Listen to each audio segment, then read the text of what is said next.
ವಿಶ್ವನಾಯಕ ಪೈಗಂಬರ್ ಮುಹಮ್ಮದ್ ಸಲ್ಲಲ್ಲಾಹು ಅಲೈಹಿ ವಸಲ್ಲಮರು ಒಂದು ದಿನ ನಮಾಜ್ ಮುಗಿದ ಕೂಡಲೇ ತರಾತುರಿಯಲ್ಲಿ ಮನೆ ಕಡೆಗೆ ಹೋದರು. ಪೈಗಂಬರರನ್ನು ಹಿಂಬಾಲಿಸಿ ನಮಾಜ್ ಮಾಡುತ್ತಿದ್ದ ಅನುಯಾಯಿಗಳಿಗೆ ಆಶ್ಚರ್ಯವಾಯಿತು. ನಮಾಜ್ ಮಾಡಿದ ಬಳಿಕ ಇಲಾಹನೆಡೆಗೆ ಪ್ರಾರ್ಥಿಸದೆ ಎದ್ದೇಳದ ಪೈಗಂಬರರ ಈ ನಡತೆ ಕಂಡು ಅವರು ದಿಗ್ಭ್ರಾಂತಿಯಿಂದ ಕೂತರು. ಕೆಲವು ನಿಮಿಷಗಳ ಬಳಿಕ ಪೈಗಂಬರರು ನಗುನಗುತ್ತಾ ಅವರೆಡೆಗೆ ಬಂದರು. ನೆರೆದ ಜನರಿಗೆ ಸಂತೋಷವಾಯಿತು. ಆದರೂ ಪೈಗಂಬರರು ಮನೆಗೆ ಹೋದ ಸಂಗತಿ ಏನೆಂದು ತಿಳಿಯಲಿಲ್ಲ. ಸಹಚರರ ಮುಖಭಾವ ಕಂಡ ಪೈಗಂಬರರು ಹೇಳಿದರು, ಭಯಪಡದಿರಿ, ಬಡವರಿಗೆ ನೀಡಲು ಬಾಕಿ ಇಟ್ಟಿದ್ದ ಜಕಾತಿನ ಬಂಗಾರದ ನಾಣ್ಯಗಳು ನನ್ನ ಮನೆಯಲ್ಲಿತ್ತು. ಅರ್ಹರಿಗೆ ಕೊಡಲು ತಡ ಮಾಡುವುದು ಸರಿಗಾಣಿಸಲಿಲ್ಲ. ಅದು ನೆನಪಾದ ಕಾರಣ ತರಾತುರಿಯಿಂದ ಮನೆಗೆ ಹೋಗಿ ಅರ್ಹರಿಗೆ ಕೊಟ್ಟು ಬಂದೆ ಅಂದರು.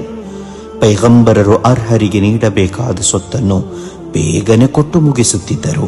ಕಾರ್ಮಿಕರ ಬೆವರು ಆರುವ ಮುನ್ನ ಅವರ ಕೂಲಿಯನ್ನು ಕೊಟ್ಟು ಬಿಡಿ ಅಂತ ಅತಿ ದೊಡ್ಡ ಸಂದೇಶವನ್ನು ಸಾರುವ ಮೂಲಕ ಕಾರ್ಮಿಕರ ಬಗ್ಗೆ ಕಾಳಜಿ ವಹಿಸಿದ್ದನ್ನು ಯಾವತ್ತೂ ಮರೆಯುವಂತಿಲ್ಲ.